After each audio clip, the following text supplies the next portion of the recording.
तब मोहित की साजिशें अलग कर पाएंगी रूहाम और मलिहा को, और मलिहा मोहित का सच जानने के बाद मोहित से शादी करने के लिए हाँ कर देगी। जानेंगे इस वीडियो में ड्रामा सीरियल ए दिल आखिरकार अपने इख्तिताम को पहुंचने जा रहा है, जिसकी लास्ट एपिसोड बहुत ही ज्यादा इंटरेस्टिंग होने वाली है, जिसमें आप लोग देखने वाले हैं कि रूहाम को जैसे ही मोहित की तरफ से भेजा गया तलाकनामा मिलेगा तो रूहाम जब ये तलाकनामा देखेगा तो उसके पांव तले से जमीन ही निकल जाएगी। रूहाम ने ये कभी नहीं सोचा था कि मलिहा इस तरह से डाइवोर्स पेपर भी भेज सकती है, लेकिन मलिहा को इस बारे में बिल्कुल मालूम नहीं होता। मलिहा तो रूहाम से अलग होने के बारे में सोच भी नहीं सकती।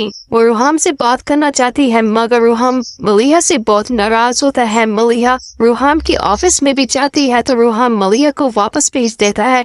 वो मलिहा से कोई बात नहीं करता। मलिहा रूहाम से मिलने के लिए उसका बेसब्री से इंतजार कर रही होती है और मोहित की इस घटिया हरकत के बारे में मलिहा को मालूम नहीं होता कि मोहित ने रूहाम को तलाक के कागज भेजी है। रूहाम को तो यही लगता है कि डाइवोर्स पेपर मलिहा ने भेजे है, वो मुझसे अलग होना चाहती है। रूहाम बहुत ज्यादा रोता है और मलिहा की इस हरकत पर रूहाम को गुस्सा भी आ रहा होता है। रूहाम भी गुस्से में डाइवोर्स पेपर पर साइन करके मलिहा के घर भेज देता है। जब वो मलिहा के घर अपने आदमी को भेजता है तो मलिहा बहुत ज्यादा खुश हो जाती है और वो ये सोच रही होती है कि रूहाम मुझसे मिलने के लिए आया है। मलिहा खुशी से भागती हुई जाती है और जब दरवाजा खोलती है तो रूहाम का भेजा हुआ आदमी मलिहा के घर मौजूद होता है। वो डाइवोर्स पेपर मलिहा को देकर चला जाता है। मलिहा बहुत ज्यादा हैरान हो जाती है और ये सोच रही होती है कि रूहाम ने मेरे लिए क्या भेजा है। जब वो देखती है तो वो डाइवोर्स पेपर होते हैं। ये सब देखने के बाद तो मलिहा को बहुत बड़ा झटका लगता है।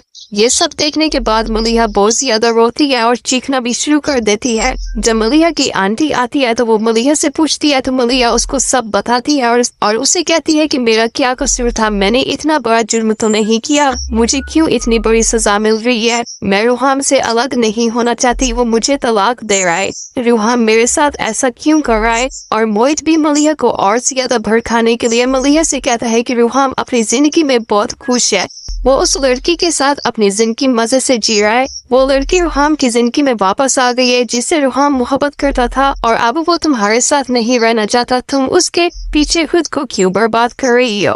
वो बहुत खुश है अपनी जिंदगी में। तो मलिहा का गुस्सा और ज्यादा बढ़ जाता है। यहीं पर मलिहा की तबीयत और ज्यादा खराब हो जाती है। वो बीमार हो जाती है और उसको लेबर पेन स्टार्ट हो जाता है। जब मलिहा को हॉस्पिटल लेकर जाते हैं तो हॉस्पिटल में मलिहा का बेटा पैदा होता है और जब रूहाम और इसकी माँ को ये खबर सुनाई जाती है तो वो भागते हुए आते हैं और रूहाम अपने बेटे को देखकर बहुत खुश होता है और उसकी नाराजगी मलिहा की तरफ से बिल्कुल खत्म हो जाती है। वो मलिहा को माफ कर देता है और मलिहा को अपने घर वापस ले जाता है। तो इस तरह से मलिहा की तलाक भी नहीं होती। तो नाज़रीन, आप लोगों को क्या लगता है कि मलिहा का बच्चा होने के बाद रूहाम मलिहा को माफ कर देगा या नहीं? अपनी कीमती राय का इजहार कमेंट सेक्शन में जरूर कीजिएगा। वीडियो अच्छी लगी तो इसको जरूर लाइक कीजिएगा और चैनल पर नए तो इसको भी जरूर सब्सक्राइब कीजिएगा। तब तक के लिए अपना बहुत सारा ख्याल रखें। अल्लाह हाफिज।